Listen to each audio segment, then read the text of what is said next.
thusim khat anangai kit tau hitin hi che thusim hi a hi le doi ho chung nang lien thusim I hin sei duai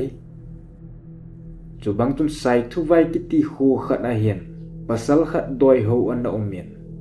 hi che doi ho pa amin chung nang lien a kitin hi che te hen apu apau khanga ki pat doi ana choizu ana ho vu a hian midang zo se doi choi sangin amau doi choi hi a hat zoi tin khosunga te selam adam na lai hon ana seizon khosunga chen khom piu zo se apu apa teu chu doi ho doi choi ana hian in lama hon a doi bomu ana da hlavin christianin ana lut gamon izong le chungnang lin kitipahin apu apa teu doi ho doi choi chu ana hla thei tapon aguin doi chu ana ho zingin amau hi adam mo zong aki khapun khosunga dinga zong anei zo loi apu apau khanga ki patin ahung hito peon hi che chungnang len hi christian khwa hi je chun khomi te hlat bang bangin ahla adoi ho adoi choi zong khosung mi milui lam ho ti lovin a hetapon chu bang chun chungnang len hin azi to chapa khat a hin hlonen hi che chapa hlon chu newa ki patin a hin dan a chu mien hi che ho zo si chu anu le apa tai lo koi ma midang a he an pon hi ti chun a chapa zong a hong lien zep in tul ki chem thei a hong hita hi che ho pha la hin a chapau chun ni khan he in kom wa hong wa le kel cha khat he an manen aman athisan ana chop tan kel cha thisan hi te a chop pha chun kel cha zong akitomin a hi le anun a chapa hu sagin a za ji chun agavian a hi le chan chu agamon aman zong amu mu chun in sungin akai ludin kel cha zong kinno ta in ana sel mangta azi chu khosung min a hin het do ding ki cha a hian a chapau chu mi hem a hi wangin thila to bang a hin bol theina zong anezen hi cho zo si chu anu le pan anyau lai a hi je chun ana sel zo hlonen in la kum achal bangin chapang zong akum achalen mila hla thei changa wa le thei a hong hita hi che chapang pa hong wa le the za ki panin khosungin gan cha ho om thei tapon tu ni le bong a thi le jing le vo cha a cha kel cha hi ti chun gan hing thi chu ki mu jing zeng ta khosunga gan cha thi ho cha vet le koi man mi hem bol din ata san pon amon hlomi a hi lo leng ngei hum pi ho hi dim ta san na nei zon azi cho bang cho lol a pe a thi san a chop loi abang cho mal phe a ne pe chu le kil ho ki kai za te do a thin lung ho ki ne a hian a phat sia gan cha chunga hi to bang thil hong thlun phat tun khosung min zong ki ho na nei zon ni se en dai ve hong ki pan ta hitia dai ve phata ki bol wang chon gan chamang ho atang di pon hi che ho ki ka la hin nu mei khani hi che chungnang len chapa chon a ina imut pet agabulun hi chenu cha khut ban ho ata sa chung ho hi a pe pi yen ata sa a phe ho zong I chanam an ne pi manen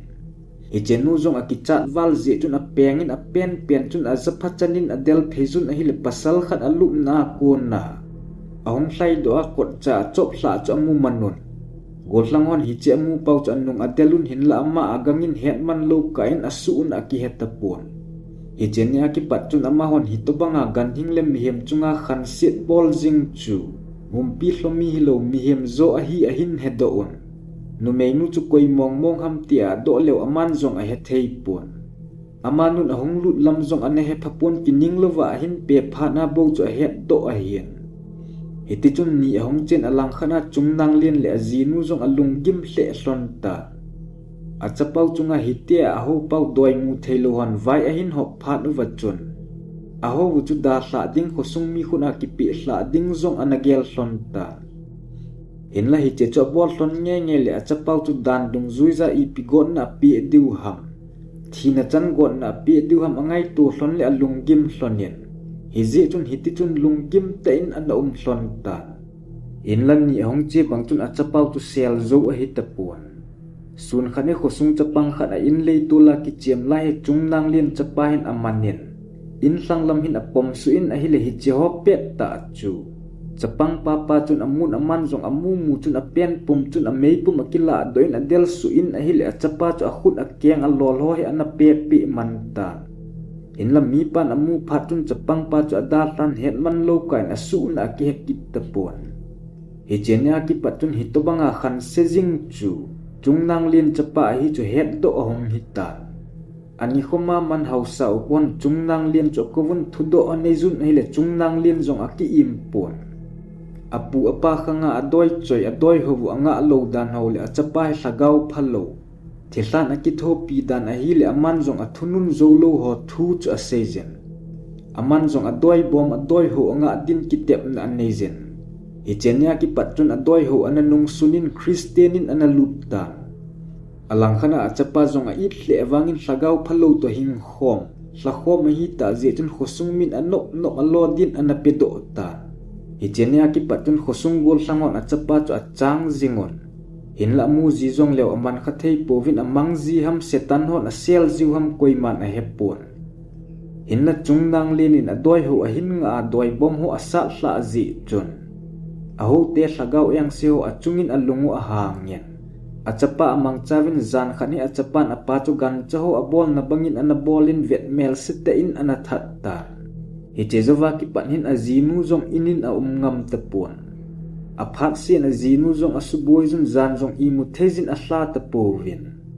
hije chun khosunga nule paten aphat sin hin na thu a hilun tauna aman peun a hile hicheho a konchun aman zong kisiem tha na hin nezen ahong kisiem tha phat chun hlagau eng si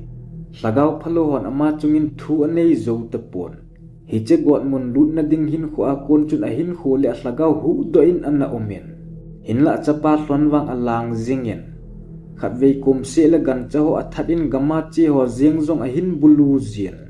hinla ama he koiman atong khathei pon amu lew aman akitu zin hije chun koima gamin zong lungmong hlamongin ache ngam tapon hiche pasu manga theina ding chun khosungol sangon zong nasaten pan ala zingon aphat sen meipum to thon a holun ni khani a hola che ho pasal khani a hin bulu kitta hiche mi pa chakula pehla pen a lol zong asi ko pi manin hinla aloi je chun athat man pon aloi hon zong a gul pa hong pen kin a za za wa chun a del phezon meipumin akap paizon hinla ma wang asu un aki hakit tapon iti chun nile hla hong chalin hlathum lam aboi pi nungu wa hin hiche chungnang lien chapa chu khosang lam lampi sa thingphung khat a hin aki khaili san agamudaon hichun khosungol hlang upohon along asa thlawin khosung zong pulut lo chun gammang lamin anavui do tawinai hiche chungnang lien chapa he ama ki khaili ham hlagau eng sihon athau ham ti koiman a hepon inla milui te sihon wang apu apan anaho adoi choizo adoi bomu apan anung sunna ada sa zia ama le ama ki tha sawai tinjong ana seizo vinai thusim aki chai tai